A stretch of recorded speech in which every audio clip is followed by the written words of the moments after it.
हाँ तो भाई, क्या हाल है आप सभी के? चलो अच्छे सभी, अच्छी बात है। देखिए भाई, कल जो हम बात कर रहे थे वो अपने मिनरल्स की भूमिका के बारे में बात कर रहे थे। आखिर प्लांटों में जो मिनरल्स होते हैं उनकी क्या भूमिका होती है। और कल मैंने आपको एक बात बताई कि मिनरल्स को लेकर 3 प्रकार के वो क्वेश्चन बना सकता है। पहला क्वेश्चन कि पौधे इसको किस रूप में एब्जॉर्ब करते हैं। दूसरा क्वेश्चन, इस तत्व का विशिष्ट कार्य क्या है। और तीसरे प्रकार का क्वेश्चन कि इस तत्व की कमी से कौन से विशिष्ट लक्षण उत्पन्न होते हैं। ठीक है, तो इस प्रकार 3 क्वेश्चन यहाँ से बनते थे। और कल हमने 6 मिनरल्स के बारे में बात कर ली थी और आज हम नेक्स्ट मिनरल्स देखते हैं। तो हमारे सामने ये 2 मिनरल्स हैं, एक तो है आयरन और एक है मैग्नीज। ठीक है भाई। अच्छा, सबसे पहले हम बात करेंगे आयरन के बारे में। तो आयरन को देखिए, पहला पॉइंट कहता है कि इसका अवशोषण फेरिक अम्ल के रूप में करते हैं। अब बस यही क्वेश्चन बन गया कि पौधे आयरन को किस रूप में अवशोषित करते हैं। तो आपका आंसर रहेगा पौधे आयरन को फेरिक आयन के रूप में अवशोषित करते हैं। समझ में आ गई बात? हाँ। नेक्स्ट बात, तो ये अवशोषण के वाला क्वेश्चन समझ में आ गया। नेक्स्ट आपको करना है कि भाई इसका कार्य क्या होता है। तो कार्य के हम देखें तो मैं आपको बताऊं कि आयरन प्लांटों में एक तो कोशिका का विभाजन, एक श्वसन की प्रक्रिया और एक इलेक्ट्रॉन परिवहन तंत्र ETS, electron transport system, electron परिवहन तंत्र।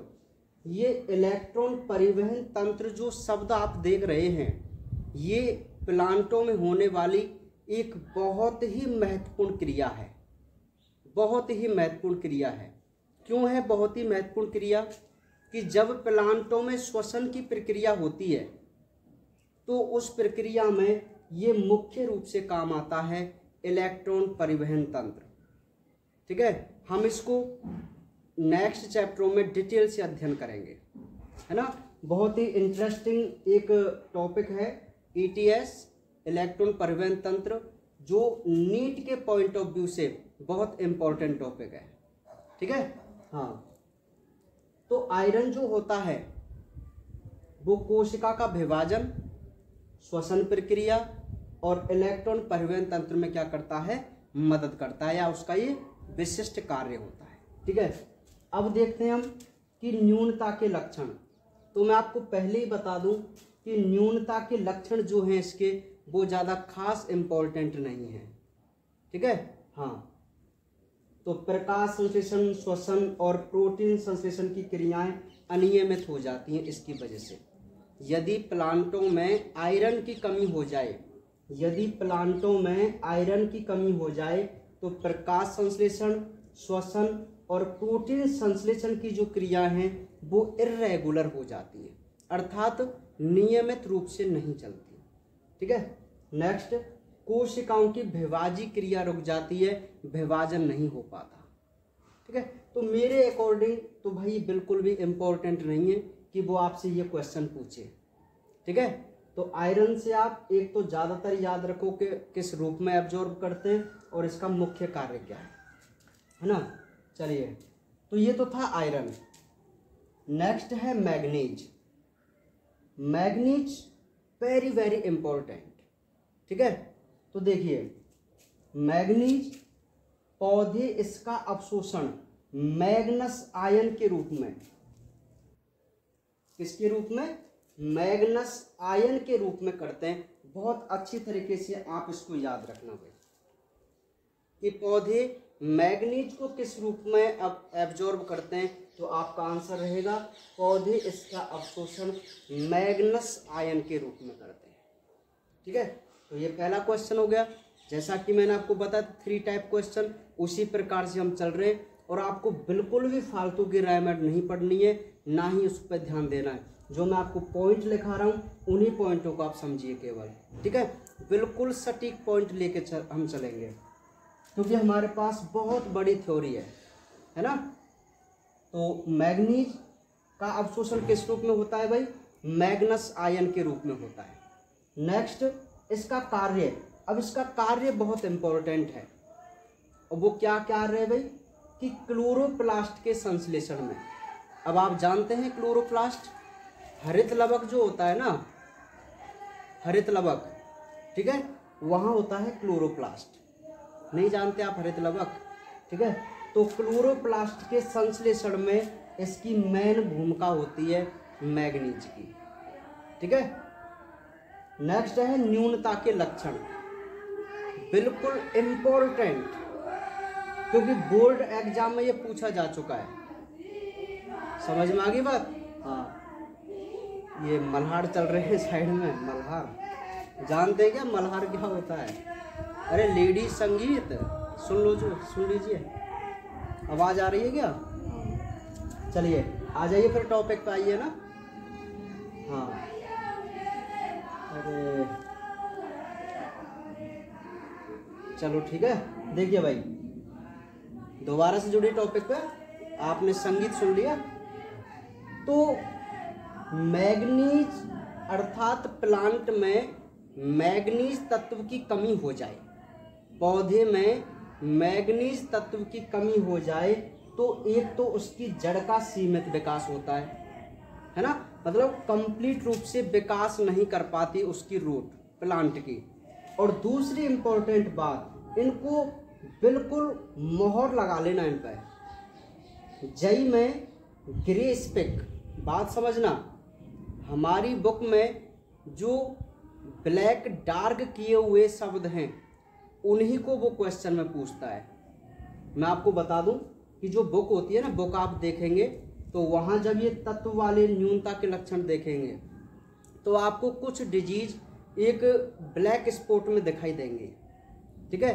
तो ब्लैक स्पॉट वाली या ब्लैक अंडरलाइन वाली जो, या डार्क ब्लैक शब्द वाले जो शब्द हैं या डिजीज हैं, उन्हीं को वो ज़्यादातर बोर्ड एग्जाम में पूछता है, ठीक है। जैसे आपसे पूछ लेगा कि जई में ग्रे स्पिक रोग, जई में ग्रे स्पिक रोग का क्या कारण है, तो आप सीधा सा आंसर देंगे मैग्नीज। और मैं आपको पहले ही बता चुका हूं, यहाँ समझने वाली ज़्यादा बात नहीं है, यहाँ रटने वाली थोड़ी सी बात है, याद करने वाली, ठीक है। इसका कोई समझने का तरीका थोड़ी है, ये तो आपको लर्न करना है कि मैग्नीज की कमी से जई में ग्रे स्पिक और मटर में मार्स स्पॉट रोग होते हैं। बहुत इंपॉर्टेंट क्वेश्चन है, और इसीलिए वो यहीं से क्वेश्चन पुट अप करता है। वो आपसे पूछ लेगा कि जई में ग्रे स्पिक रोग किस तत्व की कमी से होता है, और मटर का मार्स स्पॉट रोग, क्योंकि बोर्ड एग्जाम में ये पूछा जा चुका है, ठीक है। हाँ, तो जई में ग्रे स्पिक और मटर का मार्स स्पॉट रोग ये किसकी वजह से होते हैं? मैग्नीज तत्व की कमी से होते हैं। किसकी से? मैग्नीज तत्व की। तो मैग्नीज पे आप विशेष ध्यान देना। मैं आपको पहले ही बता चुका हूं कि आज जो हम मिनरल्स करेंगे वो ऐसे मिनरल्स करेंगे जो बोर्ड की दृष्टि से बहुत ज़्यादा इम्पोर्टेंट है, ठीक है। कल वाले इतने इम्पोर्टेंट नहीं थे, लेकिन आज वाले बहुत ज़्यादा इम्पोर्टेंट हैं। और कुछ 4-5 तत्व हैं जो सबसे ज़्यादा इम्पोर्टेंट हैं, जिनमें हम केवल विशिष्ट डिजीज पढ़ेंगे। जैसे यहाँ विशिष्ट डिजीज है, बीमारी है कि जई में ग्रे स्पिक जो डिजीज है वो केवल किसकी वजह से? मैग्नीज तत्व की कमी से। मटर का मार्स स्पॉट डिजीज किसकी वजह से? मैग्नीज तत्व की कमी से। तो और किसी तत्व से ये डिजीज नहीं हो सकती, इसीलिए वो हमसे यहीं से क्वेश्चन ज़्यादा पुटअप करता है, ठीक है। तो आपको समझ में आ गया आयरन और मैग्नीज तत्व। आपको विशेषकर किस पर ध्यान देना है? मैग्नीज पर ध्यान देना है, ठीक है। तो एक बार इसका स्क्रीनशॉट ले लीजिए, या आप नोट भी कर सकते हैं।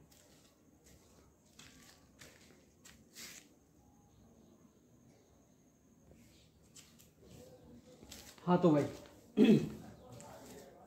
तो नेक्स्ट जो हमारे मिनरल्स हैं वो और 3 मिनरल्स यहाँ पर बोर्ड पे आपको दिखाई दे रहे हैं, और उनमें है सबसे पहला बोरॉन। ठीक है, तो बोरॉन की मैं बात करूं, मैं आपको बता दूं यहाँ बिल्कुल सटीक पॉइंट आपको लिखे हुए हैं। ठीक है, और यही हमको पढ़ने, इनके अलावा हमें कुछ भी नहीं पढ़ना है। ठीक है, हाँ, तो देखिए भाई, सबसे पहले हम बात करेंगे बोरॉन की कि बोरॉन क्या है। तो पहला क्वेश्चन कि प्लांट जो होते हैं वो बोरॉन का अवशोषण, प्लांट बोरॉन का अवशोषण बोरेट आयन के रूप में करते हैं। किस रूप में करते हैं भाई?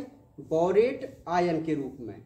ठीक है, तो एक बात तुम ये याद रखेंगे, ये हमारा पहला क्वेश्चन है कि प्लांट बोरॉन को किस रूप में एब्जॉर्ब करते हैं। तो हमारा सीधा सा आंसर है कि बोरेट आयन के रूप में एब्जॉर्ब करते हैं।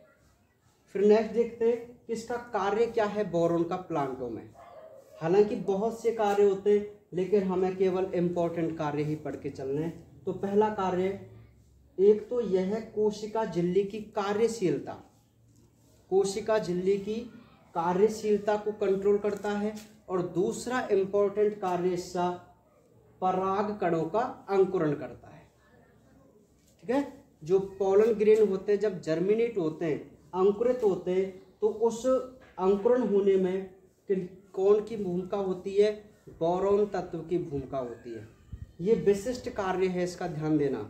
अभी तक हमने किसी भी तत्व का ये कार्य नहीं पढ़ा, तो आप इसको याद रखना। पराग कणों के अंकुरण में बोरॉन तत्व की भूमिका होती है। किसकी होती है? बोरॉन तत्व की। ठीक है, नेक्स्ट हम देखते हैं अब न्यूनता के लक्षण।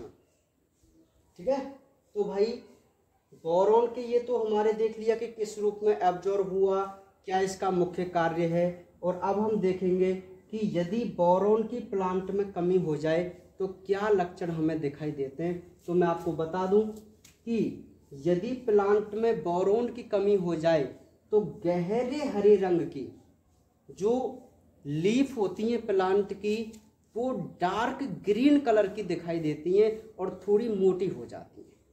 ठीक है, तो गहरे हरे रंग की मोटी पत्तियां दिखाई दें तो समझ लेना इस प्लांट में बोरॉन तत्व की कमी है। कौन से तत्व की? बोरॉन तत्व की।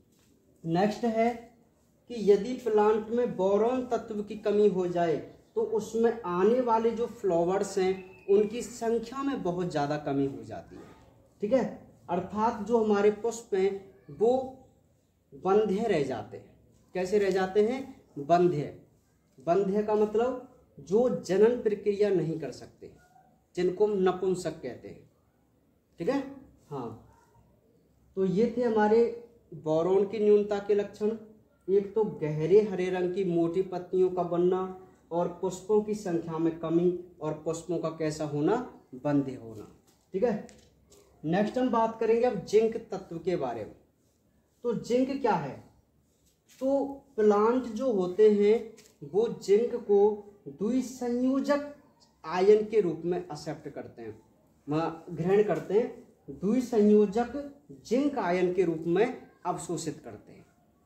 ठीक है, कार्य, अब इसका कार्य बहुत इंपॉर्टेंट है, और वो क्या कार्य है भाई?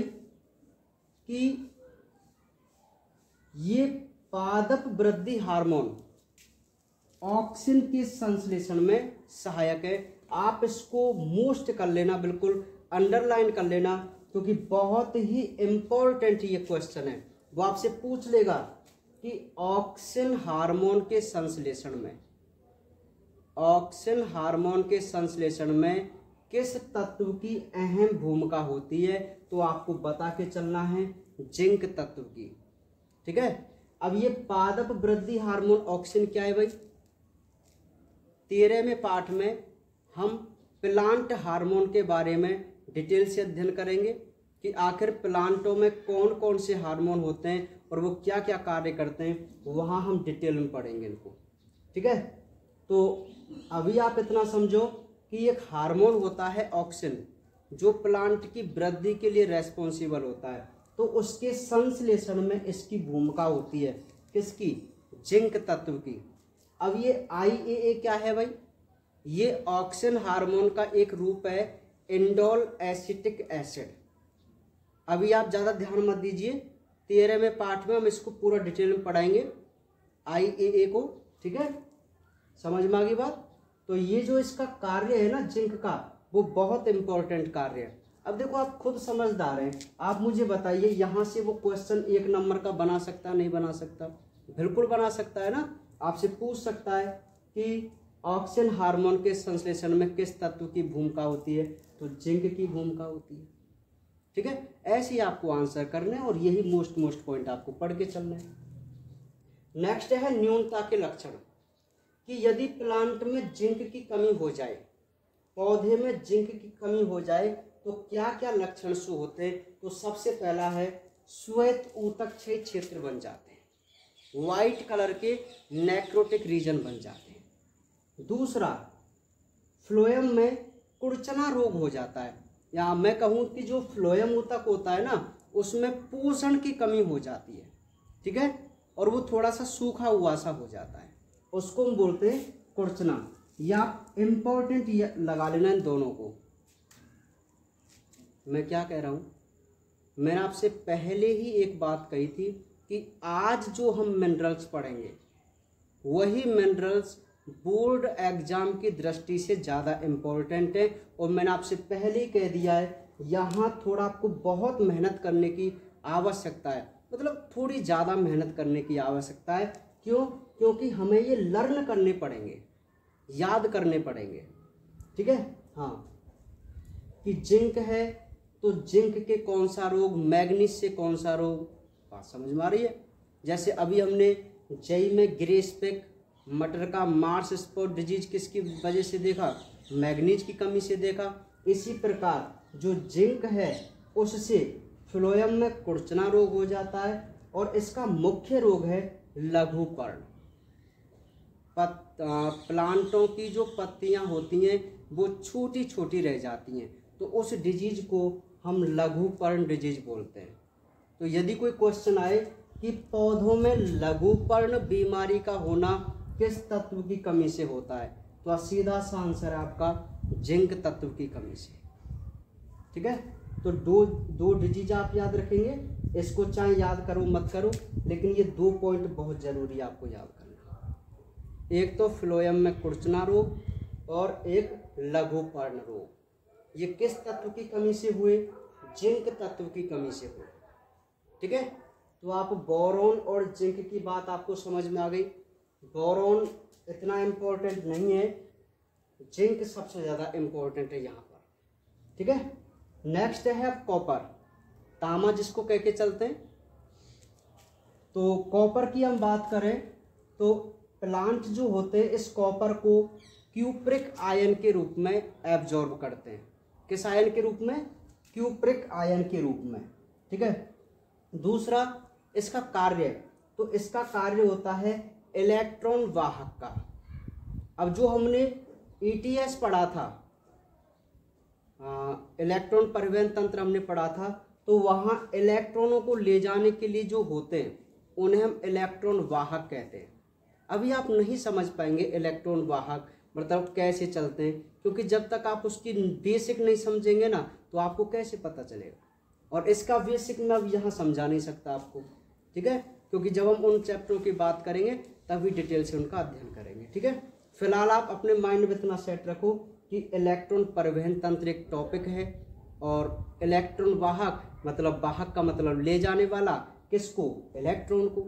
अब ये क्यों जाते हैं, क्या काम आते हैं, वो हम डिटेल से आगे पढ़ेंगे, ठीक है? हाँ, तो कॉपर जो होता है वो कौन है? एक प्रकार का प्लांटों में इलेक्ट्रॉन वाहक की तरह कार्य करता है। नेक्स्ट बात आती है इसकी न्यूनता से क्या क्या डिजीज होती हैं। तो बहुत इंपॉर्टेंट, फिर यहाँ पर एक अंडरलाइन वाला शब्द है।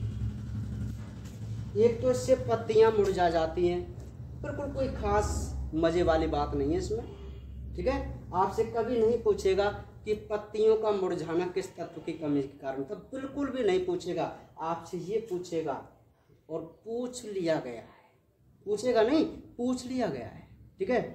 तो नींबू में सीरसा रंबी रोग जिसका इंग्लिश नाम है डाईबैक डिजीज। इसका इंग्लिश नाम आप डिजीज आपको नहीं दिखाई दे रहा, मैंने देख लिया, बात पता है मुझे। तो डाईबैक डिजीज, ठीक है।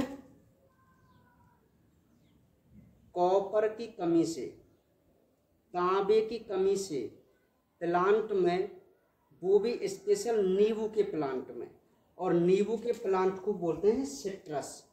तो नींबू के प्लांट में शीर्षारंभी रोग, जिसको इंग्लिश में डाईबैक डिजीज कहा जाता है, वह बीमारी हो जाती है कॉपर की कमी से, ठीक है। और मैं आपसे कितनी बार बोलूं कि बोर्ड एग्जाम में हमें ज़्यादा थ्योरी से मतलब नहीं है, केवल हमें अपने फिक्स पॉइंट पढ़ने जो पेपर में आए और हमें पूरे नंबर में, ठीक है। हाँ, तो आपको समझ में आ गई बात। अब बताओ ये क्वेश्चन बन सकता है नहीं बन सकता है, इम्पोर्टेंट, और बनाया है उसने, ठीक है। बिल्कुल वही, मतलब सटीक क्वेश्चन देता है वो, ठीक है। हाँ, तो ये थे हमारे 3 तत्व जिसमें हमने बोरॉन, जिंक और कॉपर को पढ़ा। तो एक बार बोरॉन बोरेटाइल के रूप में परागकणों का अंकुरण इसका मुख्य काम होता है, और इसकी न्यूनता की बात करूं मैं तो जो पुष्प हैं उनकी संख्या में कमी हो जाती है। नेक्स्ट है जिंक, तो द्विसंयोजक जिंक आयन के रूप में एब्जॉर्ब होता है इसका, और मुख्य कार्य इसका ऑक्सिन हार्मोन के संश्लेषण में, ठीक है। न्यूनता के लक्षण की मैं बात करूं तो फ्लोएम में कुर्चना रोग और लघु पर्ण रोग इस तत्व की कमी से होने वाली डिजीज है, ठीक है। तीसरा है कॉपर, क्यूप्रिक आयन के रूप में एब्जॉर्ब होता है, मुख्य कार्य इसका एक इलेक्ट्रॉन वाहक की तरह काम करता है, और इसकी न्यूनता की कमी एक नींबू के प्लांट में देखी गई, जिससे एक इम्पॉर्टेंट डिजीज होती है जिसको हम शीर्षारंभी रोग या डाईबैक डिजीज के नाम से जानते हैं, ठीक है। तो जो शब्द मैंने अंडरलाइन किए हुए हैं उन्हीं पर आपको विशेष रूप से ध्यान देना, ठीक है। तो इनको भी आप नोट कीजिए या इसका स्क्रीनशॉट लीजिए।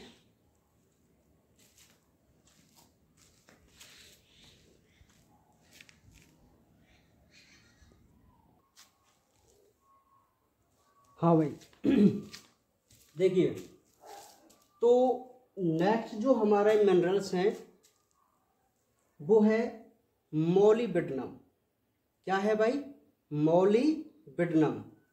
तो मोलिब्डेनम क्या होता है, देखिए कि प्लांट इसका अवशोषण, पौधे मोलिब्डेनम का अवशोषण मोलिब्डेनम ऑक्साइड के रूप में करते हैं।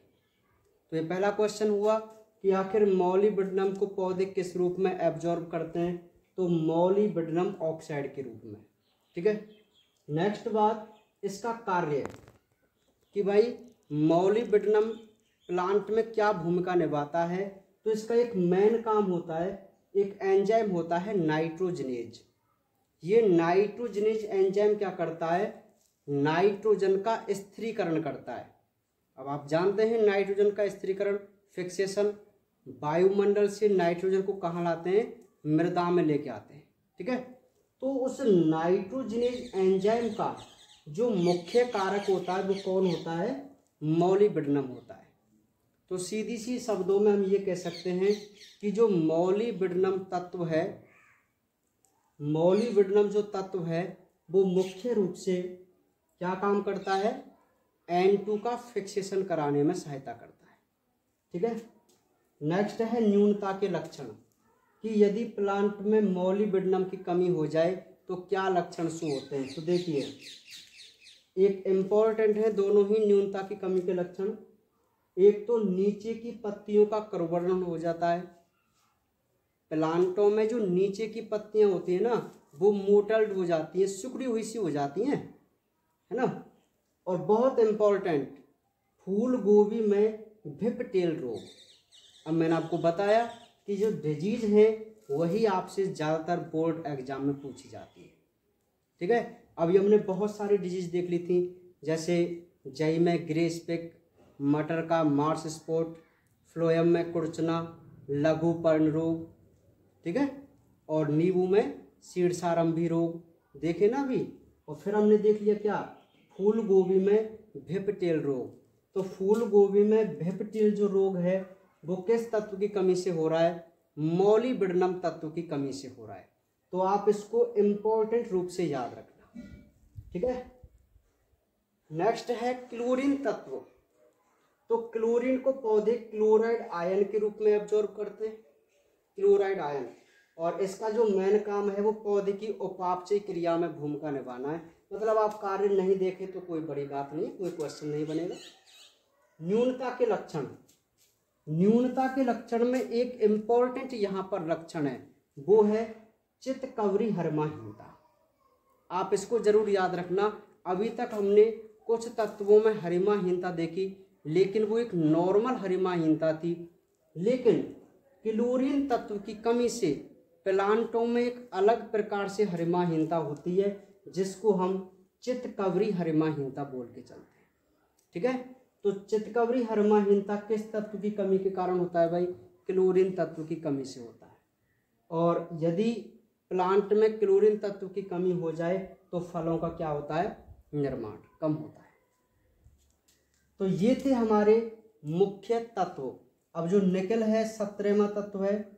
डाल्टन एक वैज्ञानिक थे, इन्होंने 1988 में इस तत्व को अनिवार्य तत्व में क्या किया? शामिल किया। और आपको यहीं से एक क्वेश्चन बनाना है, बाकी इसमें और कुछ नहीं पढ़ना आपको, ठीक है। तो ये हमारे सूक्ष्म और बृहद पोषक तत्व कंप्लीट हुए कि आखिर किस तत्व की क्या भूमिका थी। तो हमने यहाँ पर 17 तत्व देखे, जिनमें 14 तत्वों का हमने अध्ययन किया है, और 3 तत्व कार्बन, हाइड्रोजन, ऑक्सीजन उसको नहीं पढ़ा क्योंकि वो वैसे ही नॉर्मल है, कोई पढ़ने वाली उसमें बात ही नहीं है, ठीक है भाई। हाँ, तो अब ये जो 14 तत्व हैं, इन 14 तत्वों को आप देखना कि किस रूप में ये एब्जॉर्ब हो रहे हैं, और जो जो मैंने आपको इम्पोर्टेंट बताए हैं कि भाई इसका कार्य ये इम्पोर्टेंट, इसकी ये लक्षण इम्पोर्टेंट, वही लक्षण वही कार्य आपको ज़्यादा ध्यानपूर्वक पढ़ने, ठीक है। और जितने भी ये डिजीज है ना, जितनी भी ये डिजीज हैं, उन सभी डिजीजों को मिनरल से मिलान करके देखना। मिलान का मतलब आपके पास 5-6 डिजीज हैं, ठीक है, तो उन सभी डिजीजों के आगे अपने मिनरल्स लिख के उनका मिलान वाले क्वेश्चन बना के देखना आप, ठीक है। समझ में आ गई बात? तो जितनी भी मैंने इम्पोर्टेंट आपको डिजीज बताई ना अंडरलाइन करके, उनको आप ध्यानपूर्वक आज ही नोट करना, अलग से नोट करना, और उनको ज़्यादातर लर्न करना, है ना, क्योंकि ज़्यादातर क्वेश्चन जो आते हैं वो वहीं से आने की संभावना है। नहीं आई मेरी बात समझ में? तो आप मुझे बताइए, यहाँ तक के टॉपिक में आपको कोई दिक्कत? चैप्टर नंबर 8 चल रहा है, पादपों में खनिज पोषण। हम मिनरल्स की बात कर रहे हैं इस चैप्टर में कि आखिर प्लांटों के लिए मिनरल्स क्यों चाहिए। हमने बहुत सारी चीज़ें वहाँ पर देखी कि आखिर क्यों प्लांटों को मिनरल्स चाहिए, कौन कौन से अनिवार्य तत्व हैं, क्यों उनको अनिवार्य तत्व माना गया, ठीक है। और कुछ हमने मेथड भी पढ़े कि आखिर पौधों में कौन कौन से तत्व होते हैं, इसकी विधि बताओ, कैसे पता चला आपको। अध्ययन की विधि हमने पढ़ी, है ना, और कुछ बेसिक तत्व भी हमने पढ़े कार्य के आधार पर, जैसे संरचनात्मक, ऊर्जा संबंधी, एंजाइम सक्रियक पढ़े थे ना। तो वो सारी चीज़ें हम यहाँ पर पढ़ चुके हैं। और उसके बाद कल से हमने स्टार्ट किया था कि जो हमारे पास 17 तत्व हैं, जिनमें से 9 बृहद पोषक तत्व और 8 सूक्ष्म पोषक तत्व। तो जो 17 पोषक तत्व हैं उनकी क्या भूमिका होती है वो हमने कल से और आज तक कंप्लीट देख लिए, ठीक है। तो आप इनको भी नोट कीजिए, फिर हम आगे बात करते हैं।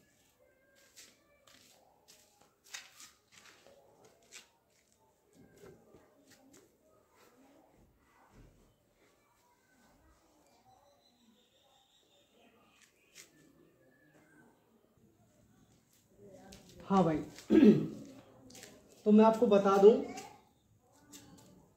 कि सूक्ष्म और बृहद पोषक तत्व की भूमिका हमने देख ली, और वहाँ पर हमने अपने 17 तत्वों के बारे में बात की और वहाँ मैंने आपको 3 प्रकार के क्वेश्चन बताए कि पौधे अमुक तत्व को किस रूप में एब्जॉर्ब करते हैं, अमुक तत्व का पौधे में क्या विशेष कार्य है और अमुक तत्व की पौधे में कोई कमी हो जाए तो कौन से लक्षण शो होते हैं।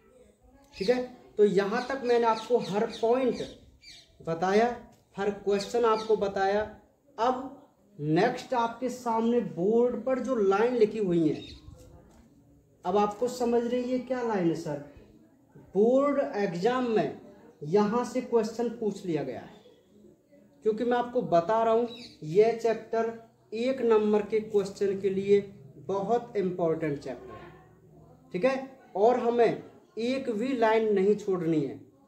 समझ में आ रही बात? 1 नंबर के जो 13 क्वेश्चन आते हैं वो हमें पूरे कंप्लीट करके चलने हैं।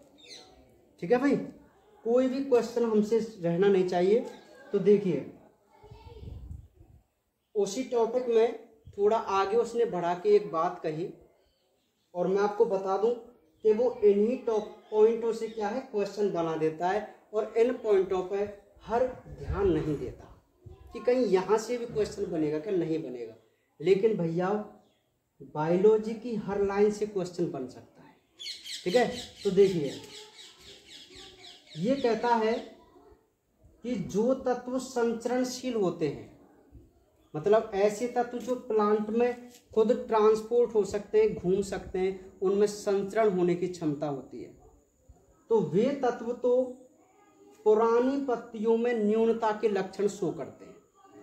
अर्थात ऐसे तत्व जो संचरणशील होते हैं उनकी न्यूनता के लक्षण सबसे पहले पुरानी पत्तियों में शो होते हैं, जबकि जो असंचरणशील तत्व होते हैं, असंचरणशील जो तत्व होते हैं उनकी कमी के लक्षण सबसे पहले तरुण पत्ती में प्रकट होते हैं। क्या बात समझ में आई आपको? यहाँ से आपको यहाँ से एक बात समझनी है कि भाई हमारे पास जो मिनरल्स हैं वो 2 भागों में डिवाइड कर दिए, एक तो संचरणशील तत्व और एक असंचरणशील तत्व।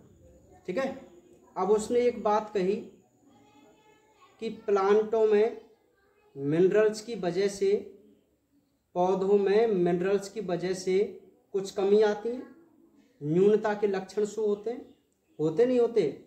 तो वो जो न्यूनता के लक्षण शो हो रहे हैं वो कैसे हो रहे हैं कि संचरणशील तत्व की कमी से यदि कोई लक्षण प्रकट हो तो वो लक्षण सबसे पहले पुरानी पत्तियों में होंगे, ना कि नई पत्तियों में। अरे तरुण पत्ती का मतलब नई पत्ती। ठीक है, संचरणशील जो तत्व होते हैं यदि प्लांट में उनकी कमी हो तो उनकी न्यूनता के लक्षण सबसे पहले प्लांट की पुरानी पत्तियों में दिखाई देंगे। ठीक है, जबकि असंचरणशील तत्व की कमी हो जाए तो प्लांट की नई पत्तियों में उसकी न्यूनता के लक्षण शो होंगे। तो बताओ यहाँ आपको कोई दिक्कत नहीं है ना? तो यहाँ से वो 1 नंबर का क्वेश्चन बना सकता है ना कि तरुण पत्तियों में न्यूनता के लक्षण किन तत्वों के सबसे पहले प्रकट होते हैं? तो आपको सिंपल सा आंसर देना है असंचरणशील तत्वों के।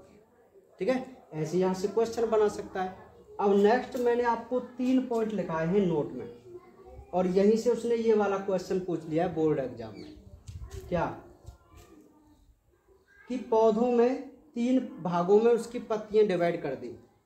देखो प्लांट जब उगता है, एक तो ये सबसे पुरानी पत्ती हो गई और यहाँ की सबसे नई पत्तियां हैं और ये जो पत्ती है वो अग्रस्त कलिका है। नहीं आई मेरी बात समझ में? प्लांट में ये वाली जो लीफ है वो तो सबसे पुरानी पत्ती है, ये वाली पत्ती है वो तरुण पत्ती है, मतलब युवा नई जिनको कह सकते हैं, और ये जो ऊपर है वो अग्रस्त कलिका है। ठीक है, तो एक सिंपल सी बात समझना, कैल्शियम और बोरोन,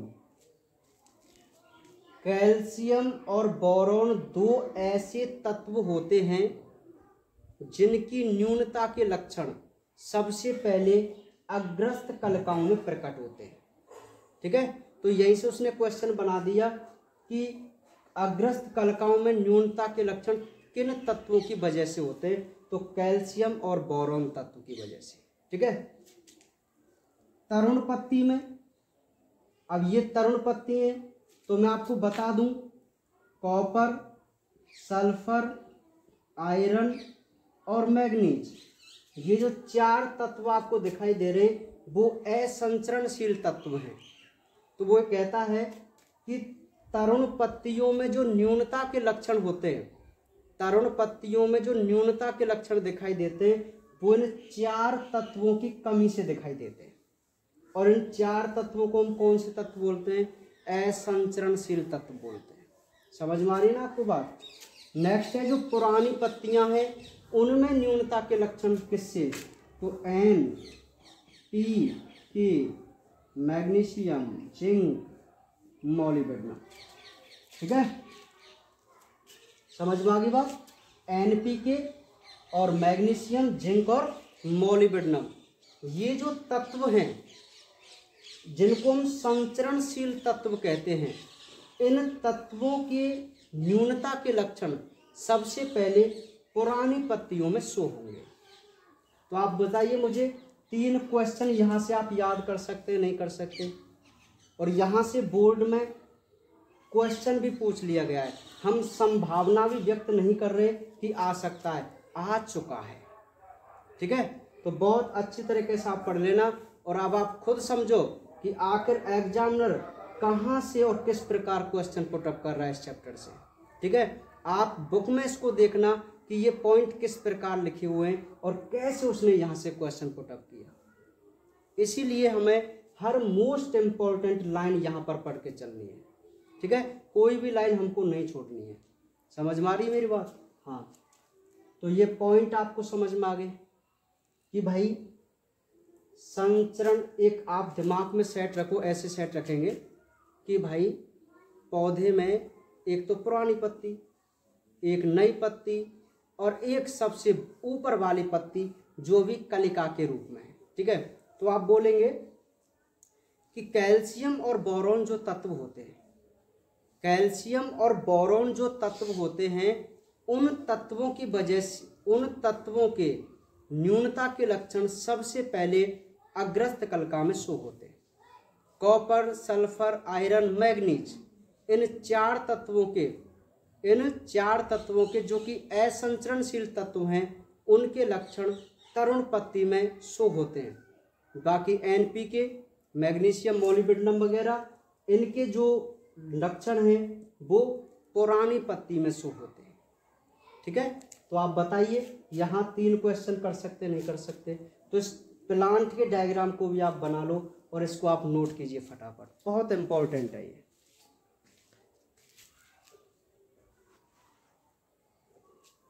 कर लिया? चलिए,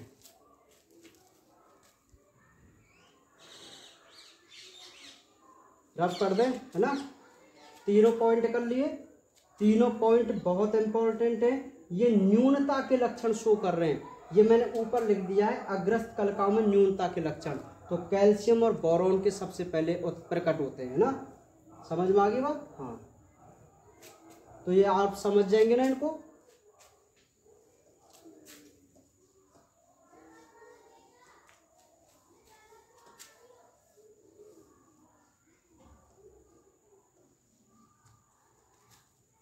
अब आप यहाँ पर एक पॉइंट जो मेरे से रह गया था पहले, अब मैं आपको उसको बता रहा हूं। NPK को क्रांतिक तत्व कहा जाता है। बहुत अच्छी तरीके से आप इसको नोट कर लेना कि प्लांटों के जो 3 तत्व हैं, नाइट्रोजन, फास्फोरस और पोटेशियम, जिसको हम NPK कह के चलते हैं, तो NPK प्लांट के क्रांतिक तत्व होते हैं। अर्थात ये तीनों ऐसे तत्व हैं जिनकी पौधे को सबसे ज़्यादा आवश्यकता होती है। कौन कौन से तत्वों की? NPK। इन तत्वों की सबसे ज़्यादा आवश्यकता होती है प्लांट को। समझ में आ गई बात? हाँ चलिए, तो ये पॉइंट भी आप समझ लेना ना। अब हमारे इस चैप्टर नंबर 8 के 2 पार्ट कंप्लीट हो गए। मैंने आपको बताया था कि हमारा पूरा चैप्टर 3 पार्टों में बटा हुआ है। पहले पार्ट में हमने कुछ बेसिक बातें की और उन बेसिक बातों में हमने सबसे पहले पोषक तत्वों के अध्ययन की विधियां पढ़ी, जहां 3 थी: पादप, वस्म विश्लेषण, बालू संवर्ध, जल संवर्ध। वो आपको अच्छी तरीके से याद होनी चाहिए। उसके बाद हमने देखा कि तत्व जो होते उनकी अनिवार्य तत्व कौन कौन से हैं। तो हमने पढ़ा कि भाई 17 तत्व अनिवार्य माने गए। फिर उसने कहा कि आपने वैज्ञानिकों ने 17 तत्वों को ही अनिवार्य क्यों माना, क्या उनके रीजन थे। तो हमने 2-3 पॉइंट ऐसे पढ़े, 4 पॉइंट, जिनसे हमें पता चला कि ये शर्तें होती हैं अनिवार्य तत्व के निर्धारण के लिए। पढ़ा था ना कि ऐसे तत्व जिनके बिना पौधे अपना जीवन चक्र जनन पूरा नहीं कर पाए, है ना। उपापचय क्रिया से संबंधित तत्व, ऐसे बहुत सारे पढ़े थे, है ना। फिर हमने देखा कि जो अनिवार्य तत्व हैं उनको हमने बृहद और सूक्ष्म पोषक तत्व के रूप में बांटा कि जिनकी मात्रा पौधों में ज़्यादा हो उन्हें, और ज़्यादा कितनी, 1 ग्राम में 1 से 10 मिलीग्राम, यानी कि 1 ग्राम पौधे का हम शुष्क बाहर लें और यदि उसमें 1 से 10 मिलीग्राम मिनरल्स पाए गए, मतलब जो मिनरल्स इतनी मात्रा में पाए गए, उनको हम बृहद पोषक तत्व, जिनकी संख्या 9 थी।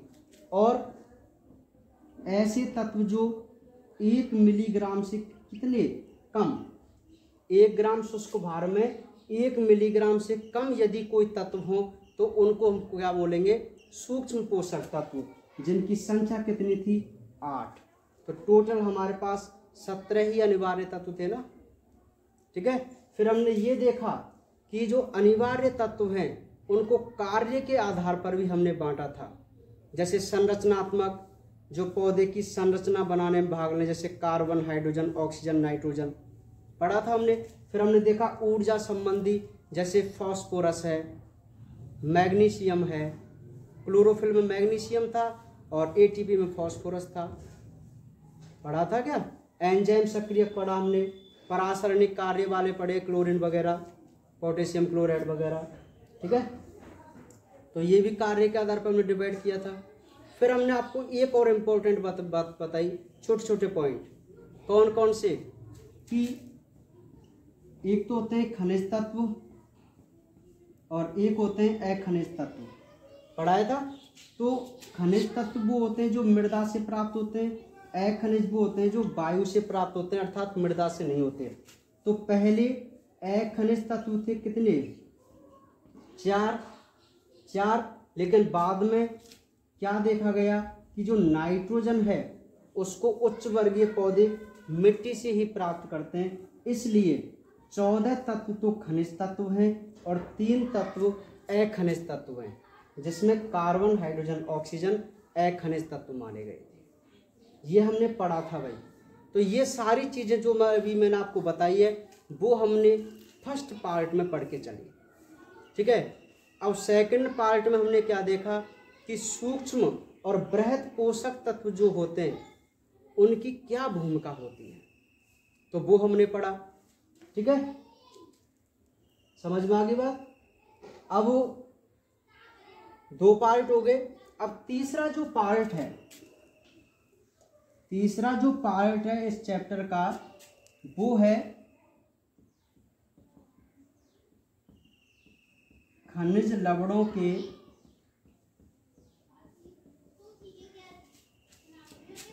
अवशोषण की क्रियाविधि। बात को जरा ध्यान से समझो। इस चैप्टर का जो अंतिम पार्ट है और वो है खनिज लवणों के अवशोषण की क्रियाविधि। आप एक बात देखिए, अभी तक हमने अनिवार्य तत्वों का निर्धारण किया, फिर हमने उनकी भूमिका देखी। अब हम ये जानने की कोशिश करेंगे कि जो प्लांट होते हैं वो खनिज लवणों को किस प्रकार मिट्टी से एब्जॉर्ब करते हैं। समझ में आ गई बात। अब हम क्या पढ़ेंगे कि आखिर प्लांट मिट्टी से किस प्रकार खनिजों को लेते हैं। तो मैं आपको बता दूं कि उसकी दो विधियां हम यहाँ से पढ़ेंगे इम्पोर्टेंट रूप से, एक तो निष्क्रिय और एक सक्रिय।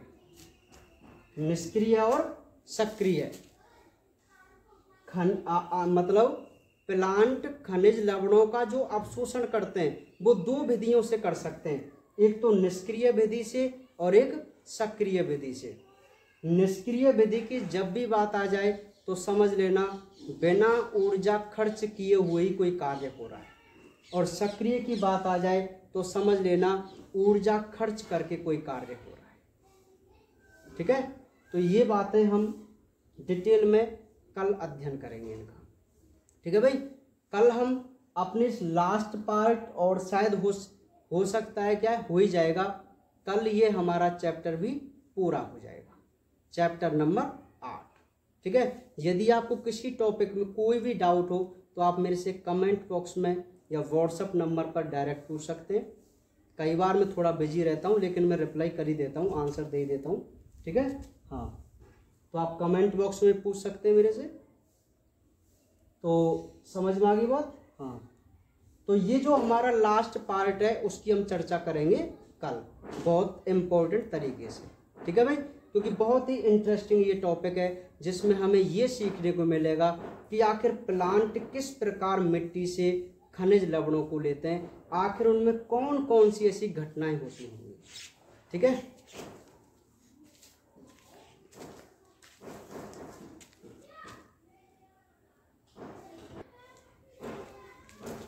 अच्छा एक बात और मैं आपको बता दूं कि कल थोड़ा जो टॉपिक है वो जल्दी कंप्लीट हो जाएगा, तो हम 4-5 मिनट कुछ क्वेश्चन पूछेंगे, है ना। और जो क्वेश्चन मैं आपसे पूछूंगा ना वो चैप्टर नंबर 7 का पूछूंगा। नहीं 7 का नहीं पूछूंगा, मैं आपसे कल जो मैंने खनिज तत्वों की भूमिका वाला कराया है, खनिज तत्वों की क्या भूमिका है, वहाँ से 1-2 क्वेश्चन पूछूंगा, वो भी डिजीज कि भाई मैं आपसे पूछूंगा आंसर, क्वेश्चन बताऊंगा मैं कि इस तत्व की कमी से कौन सा रोग हुआ, इसका क्या कार्य है ना, तो उसके आंसर आप मुझे करना। तो कल आप इस टॉपिक को जरूर याद कर लेना जो मैंने आज पढ़ाया है या जिसको कंप्लीट करा दिया है। ठीक है, नहीं आ रही बात समझ में। और इस बार जो टेस्ट होगा आपका, कुछ बच्चों की बहुत अच्छी कॉपी थी लेकिन कुछ अभी कम पढ़ाई कर रहे हैं, तो मैं आपको बता दूं पढ़ाई पर जुट जाइए। स्कूल अभी बहुत ही लेट खुलने के चांस हैं, अगस्त तक तो लॉकडाउन ही कर दिया है ना, सितंबर भी नहीं खुले, अक्टूबर भी नहीं खुले, कोई पता नहीं है।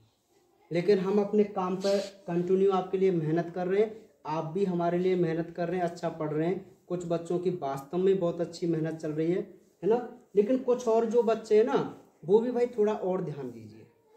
ठीक है, और नकल वगैरह का कम प्रयास किया करो। कुछ बच्चे हैं जिनको मैं पहचान भी लेता हूँ कि बिल्कुल डिटो कॉपी छाप देते हैं, नकल करने के भी तरीके होते हैं। मतलब नोट्स है ना, अरे एक बच्चे ने तो जो नोट्स था ना, मैंने नोट्स PDF डाले थे उसका ही पेज डाल दिया, समझ रहे। तो ऐसा मत किया करो, बिल्कुल ईमानदारी से किया करो, जितने भी आपसे मार्क्स आए वो ईमानदारी से आने चाहिए। ठीक है, तो बाकी कल इस टॉपिक के बारे में बातें करेंगे कल, और उन क्वेश्चनों का जरूर ध्यान रखें।